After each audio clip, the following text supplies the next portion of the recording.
I am introducing what I call the World Sickle Cell Disease Patient Week, that is WSCDPW, this year, God willing, on the 12th of July. We all know already that every year there is such an event that is called World Sickle Cell Day,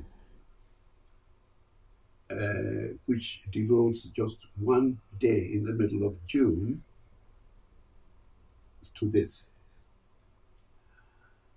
Those of us who were born into a home with sickle cell disease patients and who have cousins and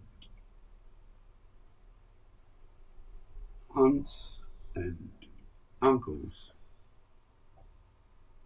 who suffer from sickle cell disease, we are not satisfied with just having one day a year devoted to this. I have therefore started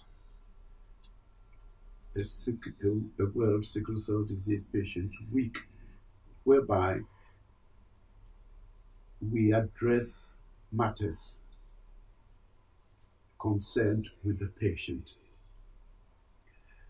I call it SCDP, with the P can stand for patient or person. So WSCDPW is World Sickle Cell Disease Person Week or World Sickle Cell Disease Patient Week. This is because those with sickle cell disease should not be known as people who go in and out of hospital, regularly and frequently. I will be privileged to introduce you to people who have sickle cell disease, in other words, inherited an abnormal hemoglobin from both their parents, but who do not have to go to hospital very frequently, as the textbooks claim they have to.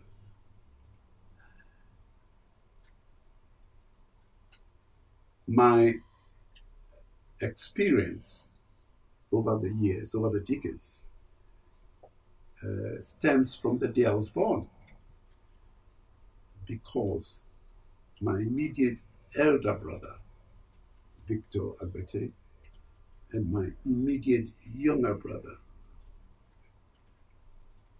Jerry Tei Konotey-Ahulu, had sickle cell disease. And my experience is because of this. My main credential, why I am starting this, is more because of this than the fact that I was the director of the largest sickle cell disease clinic in the world at the Korle Bu Teaching Hospital. That is a big credential. But as far as I'm concerned, it is not as big a credential as the fact that I grew up in a home surrounded by sickle cell disease patients, known in the tribe as hereditary cold season rheumatism, or hemikom in the Krobo language. In the Ga language, it's Chwe.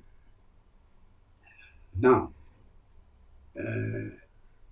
I have other credentials why I should dare to start a thing like this. One of the credentials was this. I was chosen from among 24 world experts on sickle cell disease at the Dr. Martin Luther King Jr. Foundation Award for outstanding work in sickle cell disease on Wednesday, 31st May 1972, with no less a person as Professor Linus Pauling, who won the Nobel Prize for discovering the molecular pathology of the sickle cell hemoglobin, with no less a person than he and other heavyweights in abnormal hemoglobin on the platform. I was the one chosen to give the dinner award, the award dinner address lecture. And the topic I was asked to speak on was this: the vital difference between sickle cell trait and sickle cell disease. So when I speak about the problems surrounding the patients with sickle cell disease, I know what I'm talking about from personal experience of sufferers around me.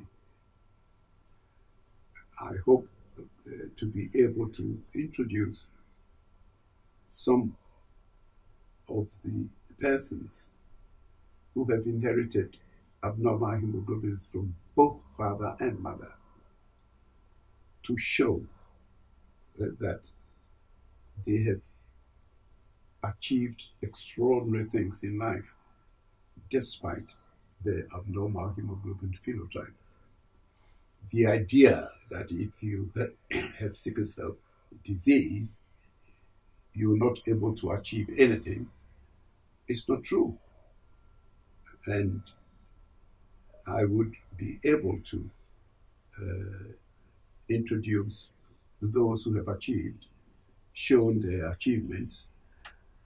And in my book, my 643-page book on the sickle cell disease patient, not on sickle cell disease, but on sickle cell disease patient, I have described no less than 130 patients and their families